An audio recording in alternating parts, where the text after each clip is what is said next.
Hello viewers, english.com में आपका स्वागत है।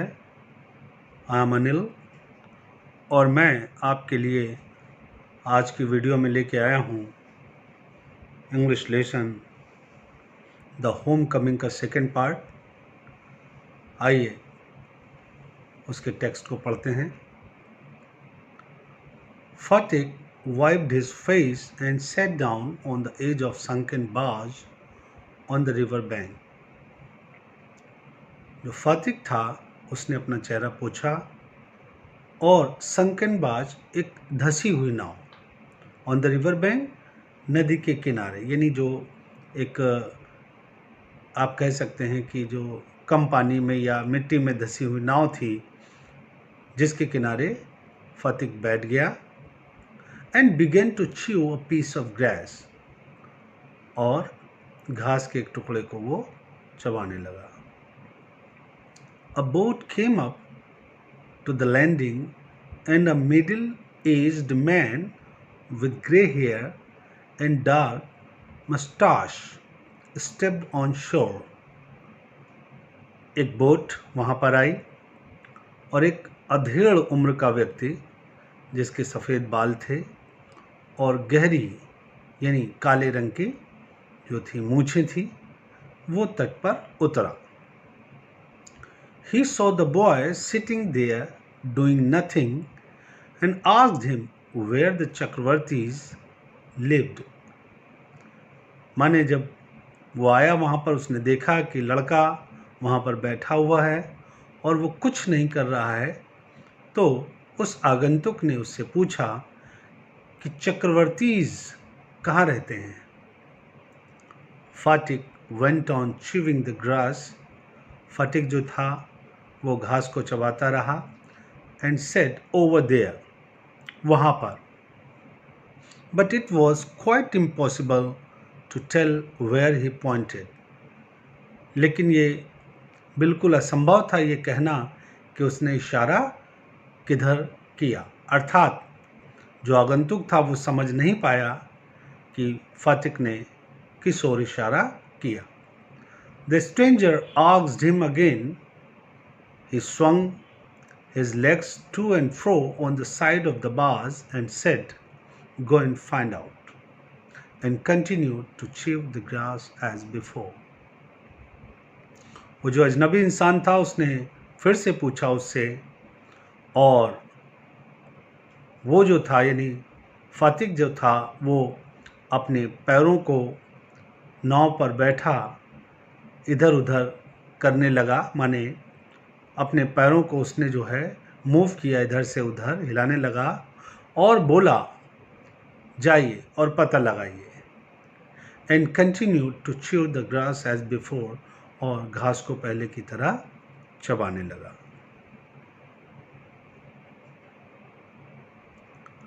But now a servant came down from the house and told Fatik his mother wanted him. अब इस घटना के बाद जो एक नौकर है उसके अपने घर से वहाँ पर आता है और वो फातिक को ये बताता है कि उसकी माँ ने उसे बुलाया है। फातिक रिफ्यूज़ टू मूव. फातिक जो है वो वहाँ जाने से मना कर देता है। But the servant was the master on this occasion. लेकिन जो नौकर था वो ऐसे अवसरों का मास्टर था, माने वो जानता था कि इस तरह के अवसर पर क्या करना है। He took Fatik up roughly and carried him, kicking and struggling in impotent rage. और उसने जो फतिक को बहुत ही रफली, माने बहुत बेतुके ढंग से आप कह सकते हैं, जो उसे घसीटा और ले जाने लगा। और जो फतिक था वो किकिंग यानी हाथ पैर चला रहा था और स्ट्रगलिंग संघर्ष कर रहा था in impotent rage. Impotent rage means एक तरीके से शक्ति शून्य जो क्रोध है। अक्सर जब आप किसी ज़िद्दी बच्चे को घसीटते हैं तो अपने को छुड़ाने की कोशिश करता, हाथ पैर चलाता है। इन सेम वे जो फतिक था वो भी अपने हाथ पैरों को मूव कर रहा था, किक मार रहा था, स्ट्रगल कर रहा था, लेकिन जो उसका क्रोध था वो इम्पोटेंट था, माने काम नहीं आ रहा था, वो उसे छुड़ा नहीं पा रहा था। When Fatik came into the house, his mother saw him. अब यहाँ पर जब फतिक अपने घर पे आता है तो उसकी माँ उसे देखती हैं। She called out angrily. बहुत नाराज़ होकर वो चिल्लाती है, So you have been hitting Makhan again? तो तुम फिर से माखन को पीट रहे थे? फतिक answered indignantly. फतिक ने नाराज़ होते हुए जवाब दिया, No, I haven't. नहीं, मैंने नहीं मारा. Who told you that? किसने आपसे ये कहा? His mother shouted, Don't tell lies, you have. उसकी माँ चिल्लाते हुए, चीखते हुए बोली, मुझसे झूठ मत बोलो, तुमने उसे पीटा है। Fatik said suddenly, I tell you, I haven't. फतिक ने अचानक फिर कहा कि मैं आपसे कहता हूँ कि मैंने उसे नहीं पीटा। You asked माखन, माखन से पूछ लो। But Makhan thought it best to stick to his previous statement. लेकिन जो माखन था उसने सोचा कि जो उसके पहले का कथन है, माने जो पहले उसने माँ से कहा था, उस बात पर स्टिक रहा जाए, माने अडिग रहा जाए। He said, Yes mother, फतिक did hit me. उसने कहा, हाँ माँ, फतिक ने ही मुझे मारा था। फतिक्स पेशेंस वॉज ऑलरेडी एग्जॉस्टेड। अब यहाँ पर जो फतिक का धैर्य होता वो जवाब दे जाता है, जो धैर्य होता उसका वो साथ छोड़ देता फतिक का। He could not hear this injustice, वो इस अन्याय को बर्दाश्त नहीं कर पाता।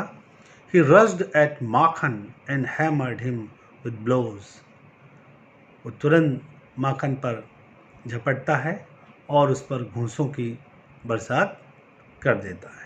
Take that, he cried, and take that and that for telling lies. वो बोलता है, ये लो, ये रहा झूठ बोलने के लिए। His mother took Makhan's side in a moment and pulled Fatik away. उसकी माँ ने तुरंत जो है माखन का पक्ष लिया और फतिक को घसीट कर अलग किया। Beating him with her hands, उसे अपने हाथों से मारते हुए। यानी उसकी माँ ने सोचा जब ये मेरे सामने माखन की पिटाई कर रहा तो निश्चित ही इसने कहीं ना कहीं माखन को सताया होगा, इसलिए वो स्वयं फतिक को पीटने लगती है और उसे अलग करती है। When Fatik pushed her aside, she shouted out, What, you little villain, would you hit your own mother? और इस धक्का मुक्की में या इस वाक्य में जब फातिक है वो अपनी माँ को पुश करता है, हल्का सा धक्का देता है, उसे बचने की कोशिश करता है, तो वो चिल्लाने लगती है, क्या तुम छोटे दुष्ट शैतान, तुम अपनी माँ को मारोगे? It was just at this critical juncture that the grey-haired stranger arrived. ठीक इस महत्वपूर्ण समय में, juncture particular point of time, माने इस खास नाजुक समय पर, that the grey heard stranger, जो वो सफ़ेद बालों वाला अजनबी था, वहाँ पर आ गया, आदम का वो। He asked what the matter was, उसने पूछा कि मामला क्या है। फतिक लुक्ड शीपिश एंड अशेम्ड। अब यहाँ पर जो फतिक होता है वो संकोच का अनुभव करता है, एम्बैरेस्ड, शीपिश, एम्बैरेस्ड, अपने आप को जो है एहसास करता है, ना अशेम्ड, और शर्मिंदा उसको जो है एहसास होता है होने का। But when his mother step back and looked at the stranger, लेकिन जब उसकी माँ थोड़ा पीछे हटती है और उस अजनबी को देखती है, her anger was changed to surprise, जो उसका क्रोध होता है वो आश्चर्य में बदल जाता है। For she recognized her brother and cried, क्योंकि वो अपने भाई को पहचान लेती है और चिल्लाती है, Why दादा, where have you come from? दादा, कहाँ से आ रहे हैं आप? As she said these words, she bowed to the ground and touched his feet. और जब वो ये कह रही होती है ये सारी बातें, तो वो झुककर अपने भाई के चरणों को स्पर्श करती है, अर्थात उसे प्रणाम करती